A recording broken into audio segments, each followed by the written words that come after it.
Hoy, Ano? di ba magba-Valentine's na? Alam mo na, di ba? Yes! Dahil wala tayong kadate, kailangan nating tanggalin sa kalendaryo ang number 14. Go! Mas malas pa yun sa 13 eh. Oo. Malas ang 14 na yan. Walang magdi-date kayo, may mga couple dyan. Oo, wala kayong karapatan. Walay din kayo, wala kayong karapatan na mag-date-date sa mga restaurant. May makita ko. Sana magaya ko kay Andy Aijelman. Ano? Andy Aijelman! Indigelman! Basta yun!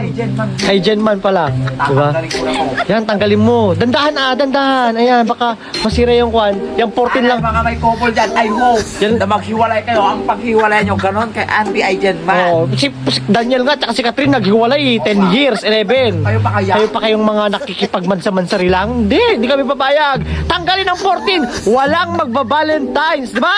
Yes, tama. Walang magba-Valentine's sa 2025. Tanggalin na. Tanga. Ba't tanatang? Ha? Ano ba yan? Ang yan sa March. Bakit? March? Ha? 14 pa rin. Bakit tayo tinanggal mo? Ay, parang iba ang gayuma. Parang ayong paghiwalay ng Sige, mga dikit tao. mo nga doon. Bakit ganyan? So, tatanggalin din natin. Ha? 14? Hindi pwede yan. Tatanggalin din Bakit may 14 din? Tatanggalin natin yan. Ayoko lang may 14. Para walang matuloy na Valentine. Ang galing ano, Dasil. Hindi ako nagagalingan. Nabubeset ako, nabubeset. Walang magbabalentines dahil wala akong pa-date. Visit kayo. Oo, tanggalin mo yan. Yan. Tapos Yan. pilasin mo dito, pilasin mo. Pilasin mo 14 dito, yan.